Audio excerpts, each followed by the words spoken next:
আসসালামু আলাইকুম বন্ধুরা, সবাই কেমন আছো? আশা করছি ভালো আছো। আজকে আমি মজাদার একটি সামুদ্রিক মাছের রেসিপি নিয়ে তোমাদের সাথে শেয়ার করব। তো শুরু থেকে শেষ পর্যন্ত অবশ্যই থাকবে। তো এখানে আমি পরিমাণ মতো সরিষার তেল দিয়েছি, আর এখন হচ্ছে যে পরিমাণ মতো পেঁয়াজ দিয়ে দিলাম, আদা বাটা রসুন বাটা হচ্ছে যে 1 টেবিল চামচের মতো করে দিয়েছি। এখন একটু ভেজে নেব। একটু ভেজে নেওয়ার পর হচ্ছে যে আমি স্বাদ মতো লবণ দিয়ে দিলাম। তো লবণ দিয়ে আরেকটু ভেজে নেব। তো বন্ধুরা, তোমরা সামুদ্রিক মাছ কার কার বেশি পছন্দ অবশ্যই কমেন্ট করে জানাবা। তো এই পর্যায়ে আমি একটু পরিমাণ মতো পানি দিয়ে দিব।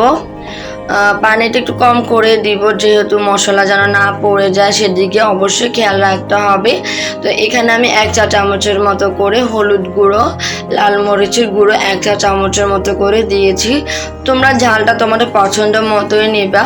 তো আমি এখানে ঝালটা একটু বেশি দিয়েছি, এই জন্য আমার ঝাল অনেক ভালো লাগে। পরিবারের সবাই ঝাল খেতে খুব পছন্দ করে, তাই আজকে আমি ঝাল ঝাল করে মাছটি ভুনা করতেছি। তো তোমরা কি মাছ এভাবে ভুনা করে খাও নাকি হচ্ছে অন্যভাবে খাও, একটু অবশ্যই জানাবা। তো এই মাছটির নাম হচ্ছে সিলন মাছ, এটা সামুদ্রিক একটা মাছের নাম।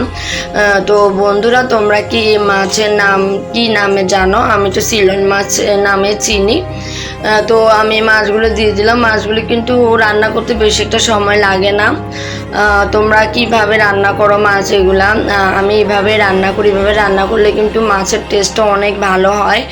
তো আমি অনেকবারে রান্না করেছি, ভাবলাম আমার বন্ধুদের সাথে আমি হচ্ছে শেয়ার করি। তোমরা তো আমার ভালোবাসার বন্ধুরা, তোমাদেরকে শেয়ার করব না তো কাকে শেয়ার করব বলো?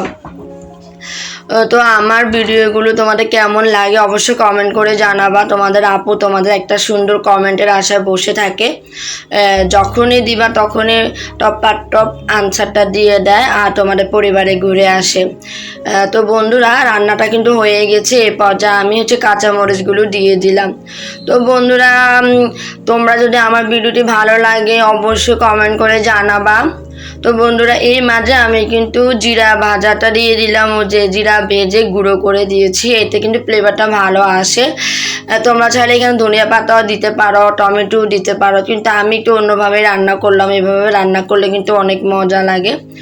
তো রান্নাটা কিন্তু হয়ে গেছে বন্ধুরা, কেমন হয়েছে অবশ্যই জানাবা। আজ এ পর্যন্ত, আল্লাহ হাফেজ।